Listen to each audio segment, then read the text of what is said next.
નમસ્તે મિત્રો, આજે આપણે બનાવીશું એક નવા સ્વાદમાં બીજા બધા જ પૌવાને ભૂલાવી દે તેવા એકદમ સ્વાદિષ્ટ પૌવા। જો તમે પણ આ રીતે બનાવશો તો એકદમ સ્વાદિષ્ટ પૌવા બનશે। તો વિડીયો ગમે તો લાઈક કરજો અને ચેનલને સબસ્ક્રાઇબ કરવાનું ભૂલતા નહીં। તો ચાલો હવે બનાવીએ।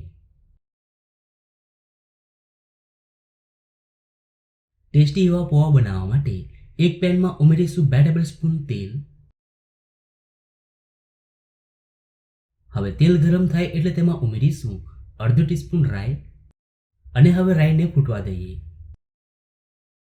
હવે રાઈ ફૂટવા લાગે એટલે તેમાં ઉમેરીશું એક ઝીણું સમારેલું મોરું મરચું અને 1 ટીસ્પૂન લીલા મરચાં આદુ લસણની પેસ્ટ અને હવે અડધી મિનિટ સાંતળી લઈએ।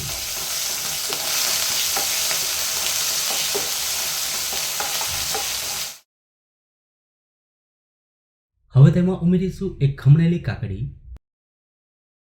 અને હવે કાકડીને વઘાર સાથે 1 મિનિટ સાંતળી લઈએ।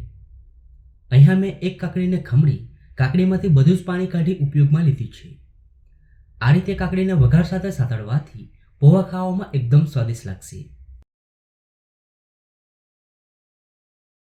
હવે તેમાં 1 કપ પલાળેલા પૌવા ઉમેરી દઈએ, સાથે 2 ટેબલસ્પૂન મગફળી, 2 ટીસ્પૂન દાળિયા, સ્વાદ પ્રમાણે મીઠું અને અડધો લીંબુનો રસ। અહીંયા મેં 1 કપ પૌવાને સાફ પાણીથી ધોઈ 5 મિનિટ પલાળી લીધા છે। પૌવાને આપણે એકદમ હલકા હાથે મિક્સ કરીશું જેથી પૌવા તૂટે નહીં। હવે ઉપરથી થોડું પાણી ઉમેરી દઈએ, 3 ટીસ્પૂન જેટલું, અને હવે કવર કરી 2 મિનિટ પૌવાને થવા દઈએ। તો તૈયાર છે એકદમ સુપર ટેસ્ટી પૌવા।